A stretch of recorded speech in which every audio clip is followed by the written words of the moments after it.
convidar a assistir à nossa celebração de hoje. Esperemos que gostes.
Capítulo 1 e os primeiros 7 versículos.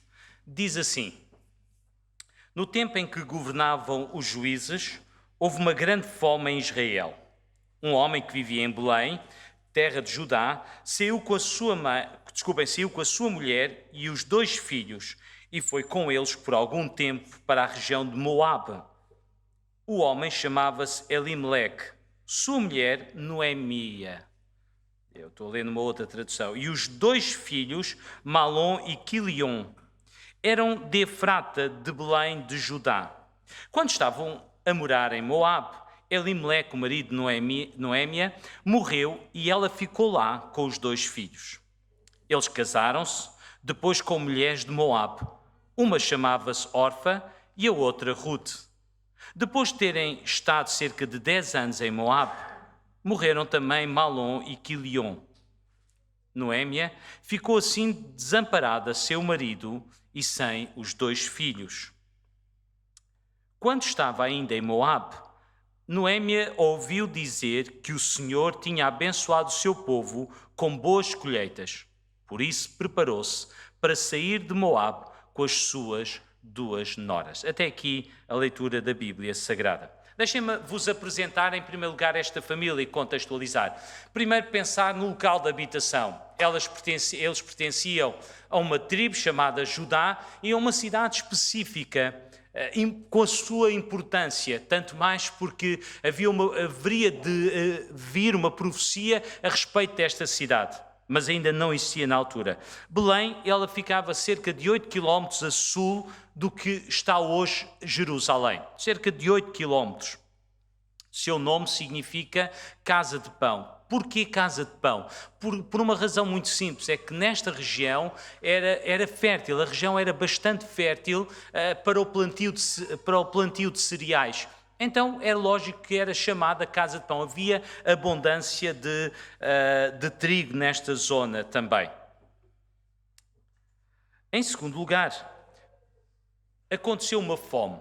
E se tiveram com atenção na leitura, vocês vão notar que o escritor diz houve uma grande fome. Significa que não é uma fome comum, não é? Sempre houve períodos de seca, sempre houve períodos de grande chuva que pode estragar as colheitas, sempre houve esses momentos, é cíclico na natureza. Mas o que está aqui a ser dito é que esta fome não tem paralelo, isto é, não se deve só a causas naturais.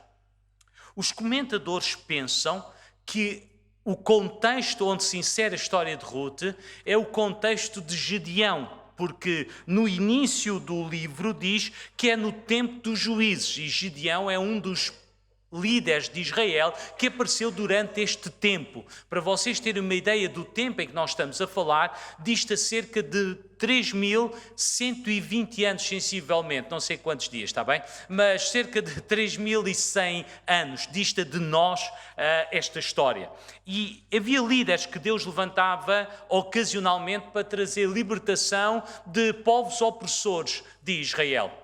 E como vocês estão lembrados, quem lê a Bíblia, quem está inteirado, neste tempo havia uma coligação de povos que se deu o nome de uma forma genérica dos medianitas, e eles invadiam Israel e iam e isto começava desde Manassés, da tribo de Manassés, isto é, nordeste, isto é, entrava ali pela zona de Bragança, Miranda do Douro, estão a ver, e vinham aqui até baixo ao Porto.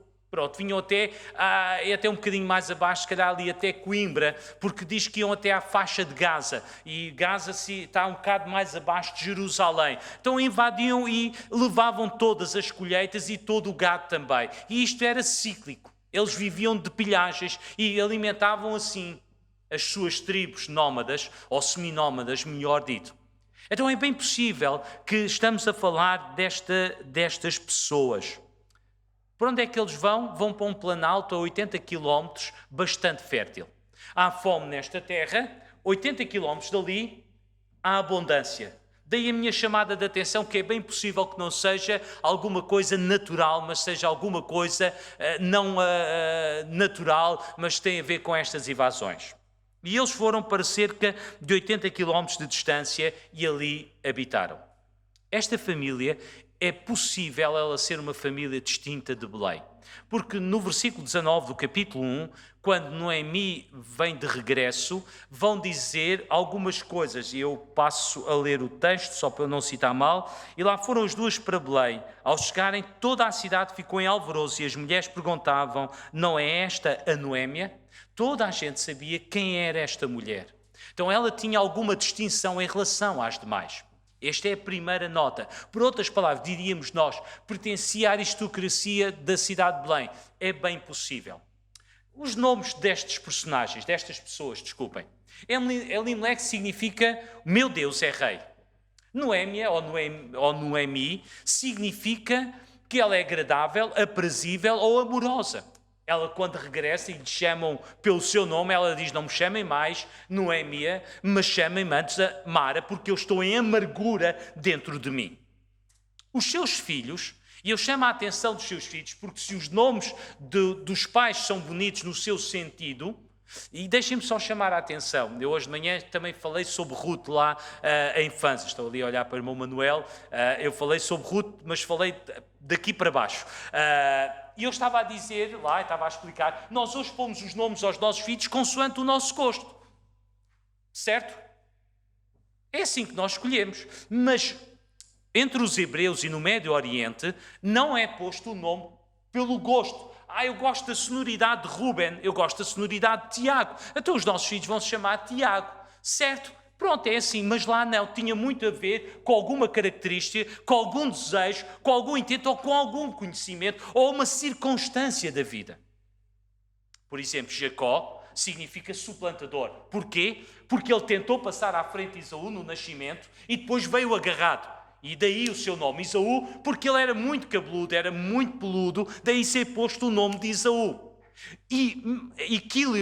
Malom e Quilom já não tem nada a ver com os nomes dos seus pais. Malom significa enfermidade e Quilion significa fraqueza ou enfraquecimento. Então significa que quando nós olhamos para esta família, alguma coisa deve-se ter passado aqui que fez com que os filhos que apareceram depois levassem os nomes que levaram. Pronto, e tenho apresentado a família, o local e para onde é que eles se dirigem. Vamos agora meditar um bocadinho nesta história e o que é que nós podemos aprender. O primeiro aspecto é a ligação que este livro tem com o livro de Juízes. Porque logo no versículo 1 no capítulo 1 diz, no tempo em que governavam os juízes. Então eu tenho que me lembrar que o livro que antecede o livro de Ruth é exatamente o livro de Juízes. E o livro de Juízes, conquanto tem personagens individuais, sabemos de Gedeão, sabemos de Sansão, sabemos de Jefté, sabemos de Débora também, sabemos de tantos nomes, mas a visão que os Juízes nos traz a nós é uma visão da nação de Israel. O que o livro de Juízes aponta é sempre para a nação. Ainda que haja esses personagens individuais, essas pessoas, esses heróis, esses líderes, o foco é sempre o todo. Chegamos ao livro de Ruth e o foco muda-se do todo para um homem, uma família e a condição desta família. No meio de tudo o que se passava. E eu tenho que acrescentar aqui um pequeno dado. Israel estava em guerra civil. Porque no princípio, no início do livro de Juízes e no final, a expressão é a mesma. Não havia rei em Israel e cada um fazia o que parecia bem aos seus olhos. Se pararem um bocadinho e pensar, se cada um de nós fizer o que nos parece bem, como é que seria este mundo? Se eu fizesse o que me parece bem, vou na rotunda e parece-me bem, em vez de circular sempre pela direita e pela esquerda, porque corto e entro logo ali. O que é que me vai acontecer? O outro parece-lhe bem fazer a mesma coisa e encontramos ali no meio. E está um acidente. E o que é que vamos dizer? Eu fiz o que parecia bem aos meus olhos. E o outro diz, eu fiz alguma lei que possa subsistir? Não, por outras palavras, não havia lei e estava tudo numa anarquia continuada. Esta era a nação de Israel. E no meio de tudo isto, nós descobrimos uma história de um homem com uma mulher e 2 filhos que partem para Moab. E todo este livro retrata a história desta família, que entretanto os 3 homens desaparecem e fica o foco com a esposa, a Noémia, e também Ruth, porque órfã também vai desaparecer. O que é que eu quero dizer com isto? Em primeiro lugar, como já cantámos nesta tarde e como já oramos, o Deus em quem nós queremos, Ele tem todo o poder, Ele é grande, Ele é sublime. Mas quando eu olho para as páginas do Novo Testamento e quando eu olho para as páginas do Antigo Testamento, isto é, para a Bíblia inteira, eu descubro um Deus que se preocupa com o indivíduo, com a pessoa. E muitas vezes nem aparece o nome dela na Bíblia, mas Deus preocupa-se. Um dos casos que eu acho tão interessante é num período também de seca, em que há uma mulher fora dos territórios de Israel, numa localidade chamada Serepta, e que ela está a amassar a última farinha que tem com a última parte do azeite, e é enviado lá o profeta, e o profeta diz, olha, amassa um bocadinho e dá para mim. Eu disse, olha, só tenho isto, e se eu fizer isto é para mim, para o meu filho, e depois vamos esperar a morte. E o que é dito é para pedir vasos porque iria encher de azeite e nunca ia faltar, até que os vasos ficassem completamente cheios. Por outras palavras, eu vou dar subsistência. Ou a pergunta que eu tenho que fazer é, porquê é que o profeta foi mandado a esta viúva, que nós nem sabemos o nome? No Novo Testamento, Jesus vai buscar este exemplo. De tantas viúvas, foi só a viúva Serepta que o profeta foi enviado. Então eu tenho que perceber uma coisa. Não foi a viúva que tomou conta do profeta, mas Deus, na sua infinita misericórdia, sabe desta mulher, enviou o homem de Deus para cuidar desta mulher. E é tão interessante, por causa, deixem-me só recuar um bocadinho na história, é que este profeta também precisou de ser cuidado, e Deus não enviou outro profeta, uma mulher. Deus enviou uma ave imunda para tomar conta dele, enviou corvos, e naquela altura era considerada uma ave imunda porque come carne morta, então é considerada uma ave imunda e é enviado para tomar conta do profeta. Então, o que este relato me diz é que Deus preocupa-se contigo. Outro exemplo. Há um homem que quer ver Jesus sem ser visto. Ele quer olhar para Jesus, ouvir Jesus, mas ele não quer ser visto por Jesus. De baixa estatura, corre à frente, porque sabe mais ou menos o caminho por onde Jesus vai passar, era o caminho normal. Sobe à árvore e fica oculto porque era uma figueira brava, tem muitas folhas, podia se esconder facilmente. Jesus para por baixo dele e lhe chama pelo nome: Zaqueu. Então esta é a primeira noção. Quando eu pego no livro de Ruth, eu tenho que ter a noção de que o meu Deus, Ele sabe quem eu sou, Ele sabe quem tu és, e Ele preocupa-se contigo. Ele preocupa-se com o teu destino, Ele preocupa-se com a tua vivência, Ele preocupa-se com aquilo que está a acontecer na tua vida. Às vezes quando deste lado cá de baixo, parece que Deus não se importa já de nós, parece que Deus esqueceu-se de nós, entregou-nos aos bichos, entregou-nos aos bichos. Estamos aqui a tentar lutar com feras e com bichos, a tentar lutar com isso tudo e a tentar sobreviver neste mundo. Dá a sensação daquele barquinho em que Jesus estava presente, mas ele estava a dormir e os discípulos estavam em pânico acentuado porque a tempestade era enorme. Mas esta é a sensação que nós temos. Porque quando olhamos um bocadinho mais longe, levantamos os nossos olhos, nós descobrimos algo mais, maior e mais profundo. Nós descobrimos um pedaço de madeira levantado, com outra na horizontal e um homem estendido sobre esses paus, sobre essa madeira, sobre essa cruz. O seu nome é Jesus. E tudo aconteceu porque Deus preocupa-se contigo. Porque Deus ama-te de tal maneira que foi capaz de dar o seu único filho para morrer na cruz do Calvário em teu lugar. Deus preocupa-se com um homem, com uma família e com o destino desta família. É verdade, Deus tem tanta gente, mas Deus ama-te. E é isso que eu quero nesta tarde tu fiques ciente. Em segundo lugar, a segunda questão aqui é a fome. Elimeleque tomou uma decisão de deixar Belém e morar temporariamente como estrangeiro residente na terra de Moab. Tem alguns imigrantes hoje no culto. Foram encontrar melhor vida num outro país. Não Moab, mas um outro país da Europa. Naturalmente foram encontrar melhor vida. Foram lutar. Outros vieram até Portugal para encontrar melhor vida. Outros, não saindo do país, estamos a lutar para termos uma melhor vida. Pergunta que eu quero pôr: há algum mal nisto? Não, não há mal nenhum. Tudo isto é lícito. Tudo isto é lícito. Mas porquê ir para Moab? E eu aqui queria parar aqui. Porque eu tenho que contextualizar esta história no seu contexto. Quem é Moab? Moab é um filho de Ló, um filho de Ló.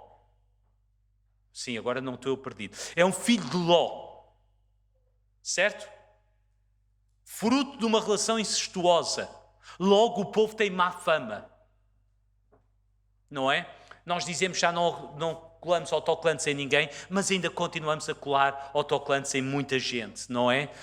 Gente que não se veste daquela maneira, então é assim, colamos logo um autocolante. Não podemos ter direito à nossa individualidade. Bom, Moab é isso.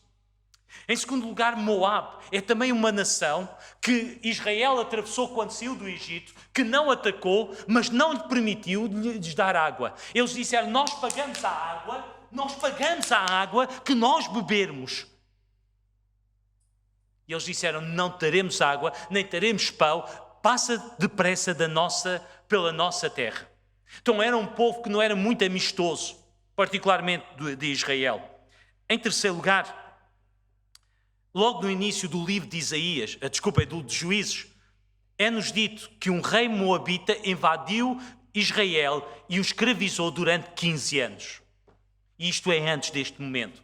Por último, eles tinham práticas e adoravam um Deus que nada tinha a ver com o Deus de Israel. O Deus principal deles era o Deus Camus. E o Deus Camus, entre outras coisas, exigia sacrifícios humanos. Eu estava em minha casa e estava a dizer, o Deus que se cultua nos dias de hoje não é muito diferente. O Deus do lucro, do sucesso, da fama, exige vidas humanas. Para termos lucro na empresa, não interessa se tem que despedir mais gente. E não se interessa se essas pessoas estão dependentes do emprego ou não. Não interessa. A empresa tem que gerar este montante de lucro. Não interessa mais nada. Pela fama, o que é que se faz? Vamos todos para uma casa, ficamos lá enfiados e estamos dispostos a tudo e mais alguma coisa por um momento de fama. E não compreendemos ainda que é só um momento.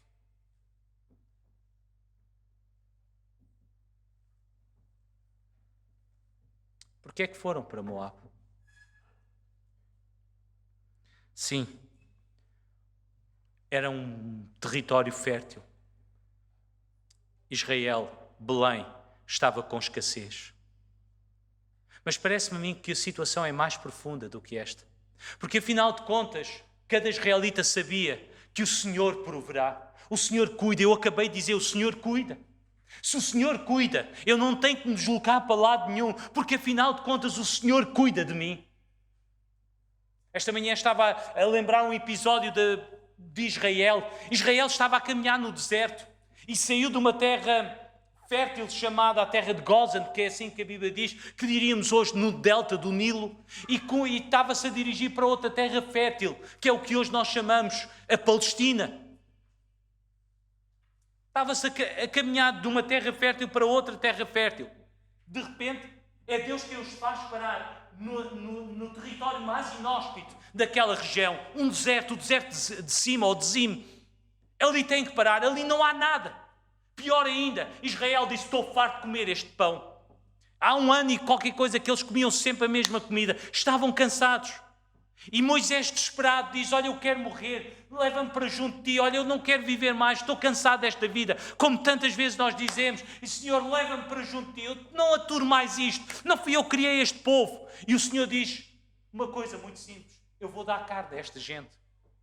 Moisés não quer acreditar, disse, olha, nem todo o peixe que existe no mar, ou matemos todos os animais que nós temos, chegariam para alimentar esta gente. Esta gente é muito numerosa, como que Deus não soubesse aquilo que Ele diz. Ele diz, não, eu vou dar comida, não um dia, nem 2, nem 3, mas o mês inteiro eles vão comer carne. E a pergunta que Deus faz é, haverá alguma coisa difícil demais para mim? Então Deus cuida. Abraão descobriu que Deus proverá. Ele é o Deus que provê.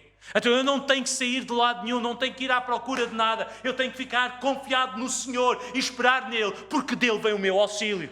Foi isso que Josias fez anos depois desta passagem. Quando veio inimigos, quando veio um exército tão poderoso contra Jerusalém, ele foi buscar o Senhor e ele disse, olha, não há força em nós para sairmos à peleja contra este grande exército. Não sabemos o que é que devemos de fazer, estamos desesperados, já não sabemos o que é que devemos de fazer. Os nossos olhos estão colocados em Ti. E por outras palavras, nós esperamos em Ti. E o Senhor deu vitória. Então o que é que se está a passar aqui?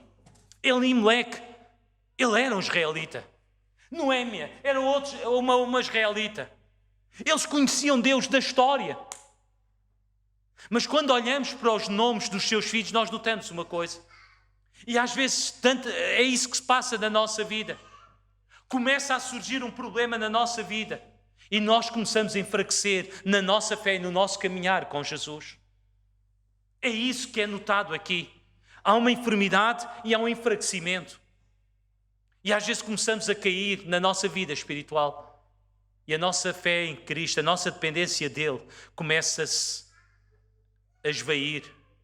E hoje temos gente aqui nesta tarde que já caminhou com Jesus, que já alcançou grandes vitórias da parte de Jesus, mas tal se calhar como esta família, também migrou, foi viver para outro país e por causa disso a sua fé foi enfraquecendo. País estrangeiro, não há a família, não há nenhuma rede de apoio, igrejas desapareceram porque não somos como outros países que têm milhentas igrejas e infelizmente. Mas o mais importante é onde é que tu estás? E porquê é que tu estás como estás? Afinal de contas, o Senhor é quem cuida de ti. E aquilo que tu precisas é de voltar para Ele. Porque é que eles foram para Moabe?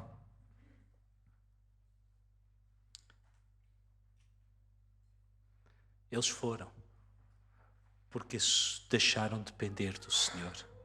Deixaram de confiar. E quando deixamos de confiar, tentamos vencer as dificuldades da vida pelas nossas próprias forças. E o que é que acontece?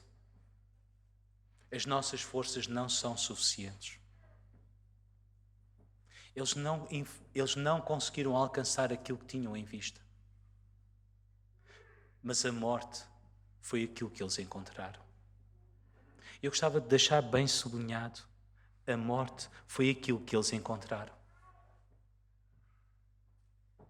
E às vezes, ou tantas vezes na nossa vida, tudo o que nós temos é uma morte interior. Não morremos assim, de um momento para o outro. Não, o nosso coração não deixou de bater, os pulmões não deixaram de funcionar, tudo, a nossa vida física está lá bem, está toda bem. Mas por dentro começámos a morrer há muito tempo. Uma morte lenta e anunciada está a tomar conta da nossa vida.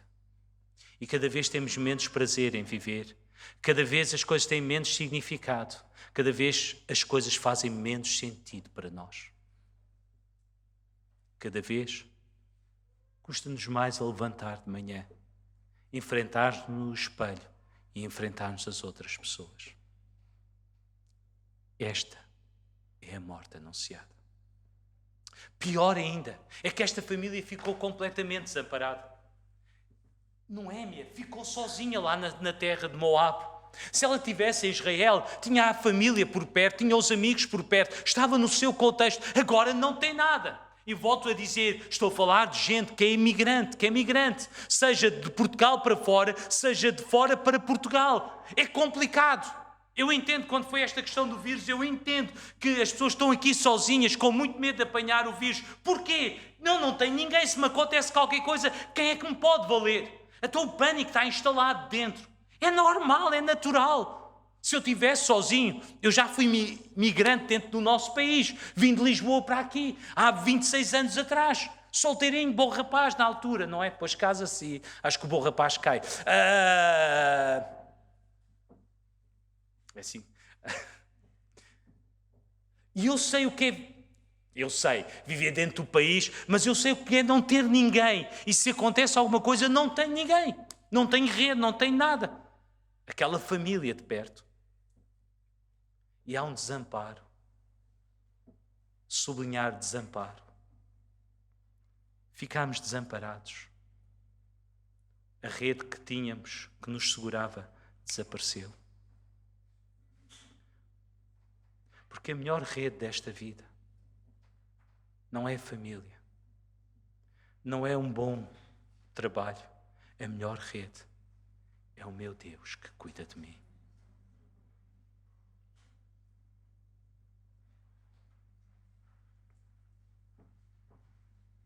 Terceiro aspecto que coincide com este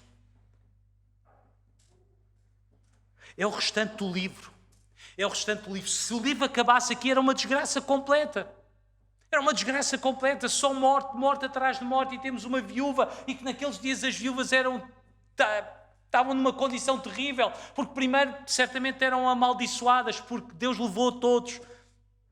Não tinham meio de subsistência, não podiam ir trabalhar, não havia segurança social para se inscrever e pôr os papéis para receber um subsídio qualquer de apoio. Não tinham nada, nem pedir à Câmara uma casa, não havia nada. Tinham que vender da mendicidade. Mas quando eu olho para o resto do livro, Deus providenciou. Eu descubro um Deus que, apesar dos erros e das falhas, porque não foi Deus quem esteve envolvido nesta decisão, não foi Deus que esteve envolvido nesta escolha, como tantas vezes acontece na nossa vida. Não foi Deus que tomou essa decisão, não foi Deus que te encaminhou para esse sítio. Tu não buscaste Deus, buscando a direção. Seguimos a vida à nossa maneira e consoante as nossas intenções. Mas o que eu descubro no livro de Ruth, e é o caráter de Deus, é que há um Deus cheio de misericórdia e de bondade para conosco. E este Deus é aquele que eu te quero apresentar. Porque no final da história há alegria. Este livro termina com alegria, termina com felicidade, termina com a sogra de Ruth, Noémia, com uma criança nos seus braços e ainda por cima rapaz, capaz de dar nome à sua família e dar continuidade. E ela volta a dizer que já não é mais Mara, é o sentido está lá, mas Noémia outra vez, eu tornei-me feliz dentro de mim. Por outras palavras, eu que tinha pensado que nunca mais iria sorrir, nunca mais haveria alegria, mas eu agora sou feliz, eu estou alegre, estou contente. A minha vida está preenchida. Então o final das coisas é melhor do que o princípio. Se no princípio há cheiro de morte, no final há cheiro de vida. Porque o nosso Deus é cheio de bondade e cheio de misericórdia. O que é que isto significa? Significa que tu não tens de ter problema em voltares para Ele ou de vires a Ele pela primeira vez. Esta é que é a questão de fundo. Não tens que ter problema de voltares para Ele. Um dos melhores exemplos que nós temos é o livro de Oseias. O livro de Oseias trata acerca de um marido que se apaixonou por uma rapariga que ele encontrou no mercado de escravos. Ele comprou esta rapariga, esta moça, ainda tenra idade, comprou e trouxe-a para casa. E tratou-a com respeito, com dignidade. Quando ela chegou à idade para casar, ele pediu-lhe em casamento. Ele podia ter feito como uma das suas concubinas, isto é, mais uma das mulheres que não era sua esposa, mas eram umas mulheres que podiam dar prazer a ele. Ele podia-se usar delas sem responsabilidade alguma. Tinham que alimentá-la, dar cama e mesa e mais nada. Mas ele não fez assim. Ele pediu-lhe em casamento. Casou com ela. E fez dela a única mulher. Só que esta rapariga, ela começou a olhar para outros e a seguir após outros homens e começou a prostituir-se no sentido em que pagava para ter homens. De tal maneira que ela teve que sair de casa e já quando ninguém queria e era espancada, o seu marido encontrou-a à beira do caminho, maltratada. Trouxe-a para casa, tratou das feridas e pediu novamente em casamento. Quando nós estamos a pensar nisto, nós temos que pensar no perdão. E o perdão é sempre alguma coisa que é custosa para quem perdoa. A pessoa que é traída, nos seus sentimentos sinceros e nobres, fica ferida com uma ferida profunda e aguda. E quando olhamos para esta história, toda esta segunda oportunidade, eu tenho que perceber que aquele homem pagou um alto preço para que o perdão pudesse existir. Quando eu olho para o Novo Testamento, Deus também se dispôs a pagar um alto preço para te perdoar. Não foi ouro nem prata, mas foi o seu próprio Filho que morreu em teu lugar, para que houvesse perdão. Por outras palavras, para que tu pudesses voltar. E voltar não de qualquer maneira. Não limitado a circunstâncias. Nada disso. Mas Deus te pudesse receber pleno e completamente. Porque pleno e completamente não tem só a ver com Deus, mas tem a ver contigo. Ninguém é livre se não sentir-se amado ou amada diante de Deus. Porque é isso que nos vai fazer sentir que eu sou verdadeiramente um filho, uma filha sua.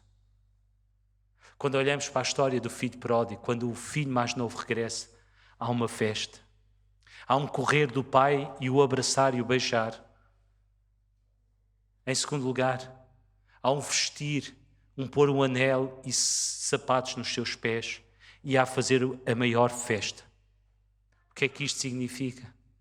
Filho, tu queres trabalhar para mim para me pagares, mas meu filho, eu já paguei tudo. Eu assumi a tua dívida, sou eu que vou pagá-la.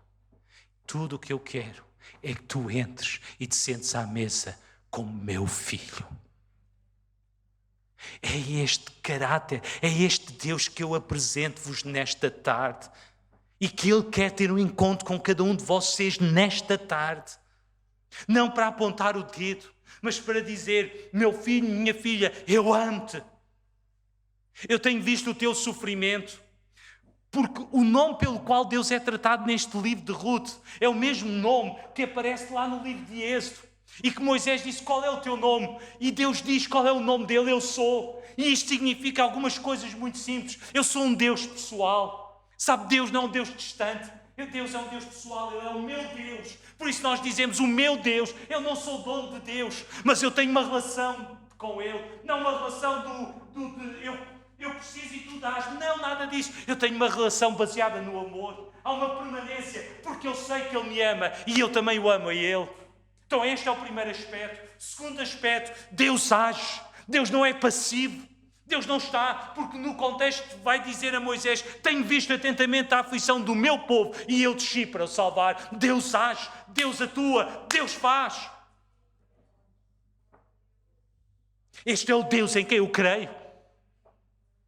E Ele não fez só na história, há 2000 anos atrás, quando enviou o seu filho para morrer na cruz de Calvário. Ele continua a descer e a ter um encontro com cada homem, com cada mulher. Foi esse encontro que eu tive há muitos anos atrás. Foi esse encontro que muitos de nós já tivemos. É este encontro que tu precisas ter. Não é uma religião, seja ela evangélica, seja ela qual for. O que tu precisas é ter um encontro com uma pessoa e essa pessoa é Jesus Cristo.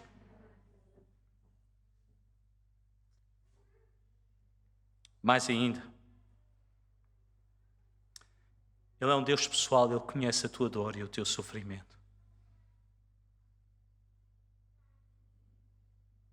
E Ele desce para se encontrar contigo. O que muitas vezes se passa é aquilo que Adão e Eva fizeram. É tu fugires de Deus porque tens problema em compareceres diante de Deus. Tens vergonha de compareceres diante de Deus. Mas afinal de contas, é Deus quem desce para ter um encontro contigo. Deixem-me pôr desta forma e usar um exemplo muito simples. Os exemplos são todos da Bíblia. Há uma mulher que tem vergonha de ir à fonte e trazer água. Ela tem vergonha de andar à mesma hora que as outras andam. Ela não quer andar porque ela tem vergonha. Estão a ver aquelas pessoas que andam sempre com os olhos em baixo? Porque não se querem cruzar? Esta era a mulher. E ela ia sempre à hora que mais ninguém ia. Quem sabe ir buscar água à fonte sabe que não se vai buscar à hora de maior calor. Vai-se pela manhã ou pelo final da tarde.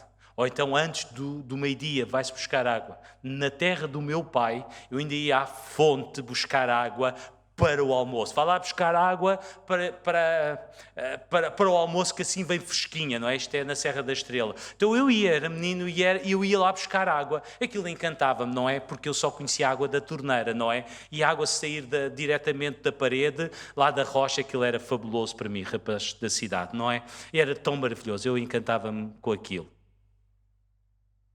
Jesus, Ele está à hora de maior calor, sentado à beira do poço, para se encontrar com esta mulher. Esta mulher não metia conversa, Jesus meteu conversa. Porque ela era mulher e samaritana. E teve 5 maridos e o que tinha não era dela.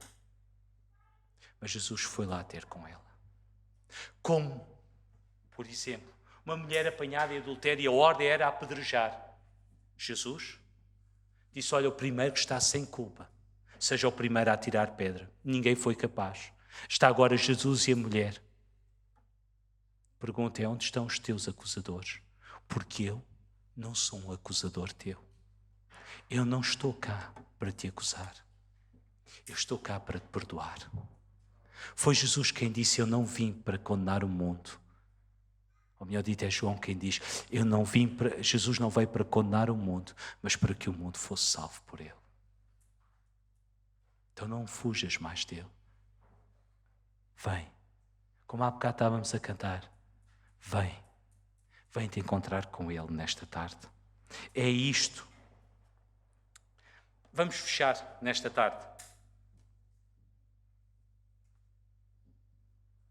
Noémia aguardava notícias da sua terra. Noémia aguardava notícias da sua terra. Porquê? Ela sabia o Deus em quem tinha crido.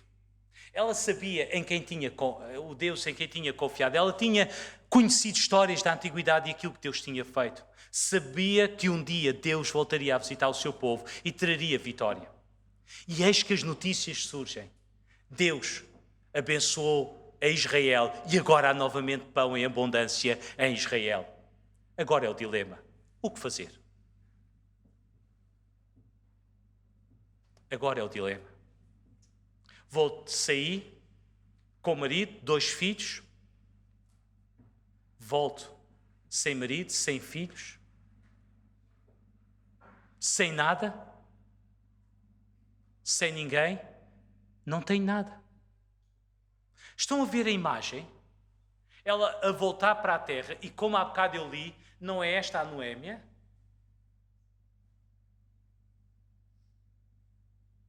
Estão a ver a complicação? E às vezes este é o sítio onde nós nos encontramos. Mas eu quero te perguntar: queres continuar onde tu estás? Ou queres voltar para Jesus? O que é que tu encontraste na vida que tu escolheste levar?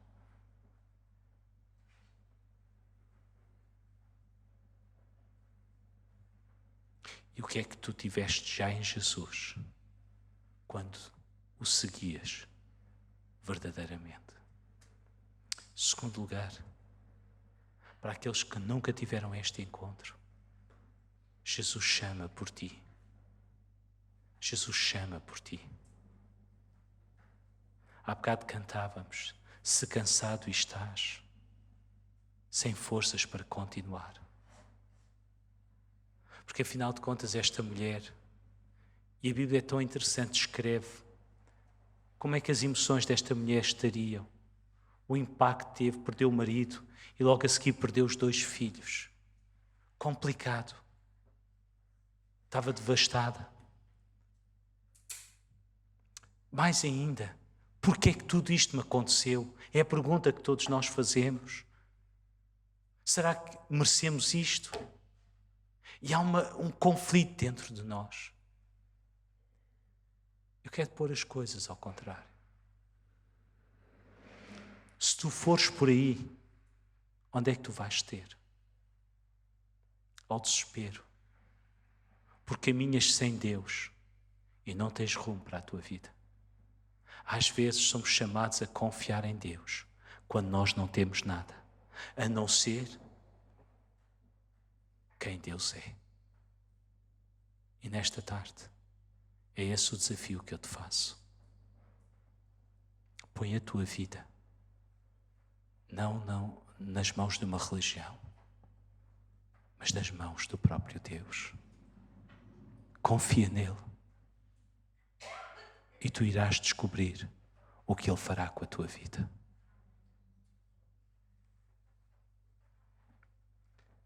Deixa as dificuldades nas mãos do Senhor, nas mãos de Deus, mesmo sem receberes uma resposta.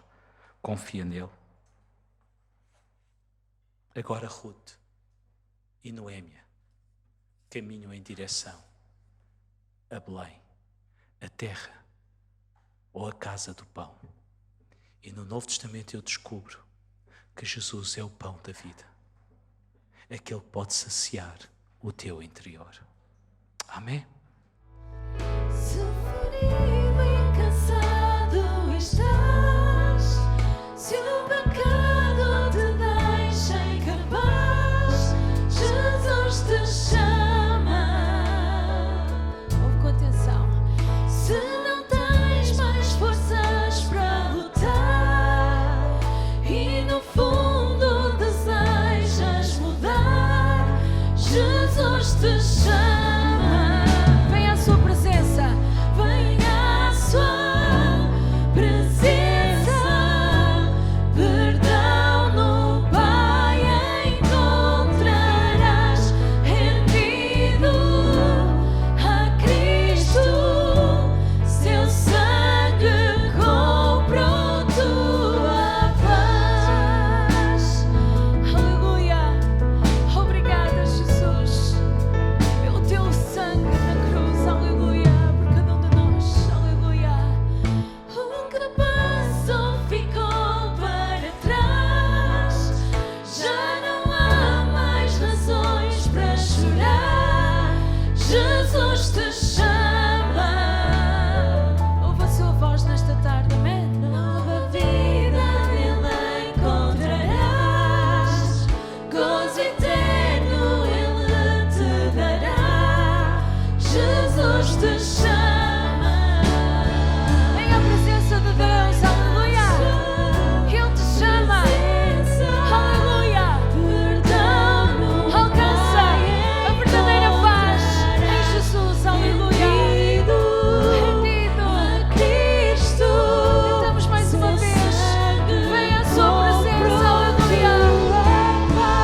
Vem à sua presença. Perdão no Pai encontrarás, rendido a Cristo. Seu sangue comprou tua paz. Aleluia, aleluia, aleluia. Glória a Deus, glória ao teu nome, Jesus, porque tu és fiel, tu és Salvador, tu és grande Deus, aleluia. Aleluia, nós estamos rendidos a ti, aleluia. Salvador fiel,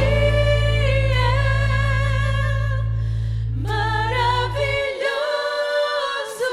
Canta aleluia, canta aleluia. Jesus vive. Jesus, ele está vivo, aleluia. Oh, rende graças. Oh, rende graças. Te adoramos, te adoramos, te adoramos. Aquilo que ressurgiu. Aleluia. Cantamos mais uma vez, Salvador fiel, porque ele é nosso Salvador, aleluia. Se tu tens esta certeza, canta. Salvador fiel, maravilhoso. Aleluia, aleluia. Canta aleluia.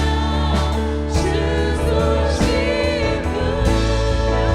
Viva, oh Rei da Graça. Te rendemos graças, louvores e adoração, porque tu estás vivo, tu estás morto na cruz. Aleluia. Cantamos, cantamos. Oh Rei da Graças, oh Rei da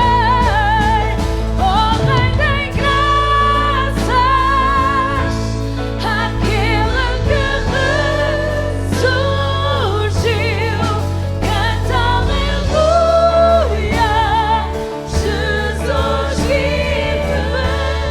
Aleluia, mais uma vez. Oh Rei da Graça. Adora, adora Jesus nesta tarde. Ele está vivo, aleluia. Aleluia. Obrigada, Jesus. Jesus vive. Vem à sua presença, aleluia. Ninguém é verdadeiramente livre sem amor. É uma afirmação muito forte. Não sabemos se isto é uma realidade para ti. Por isso, se quiseres entrar em contato connosco através das nossas redes sociais ou do nosso e-mail, teremos todo o gosto em debater este assunto contigo. Sendo assim, até sábado às 5h30.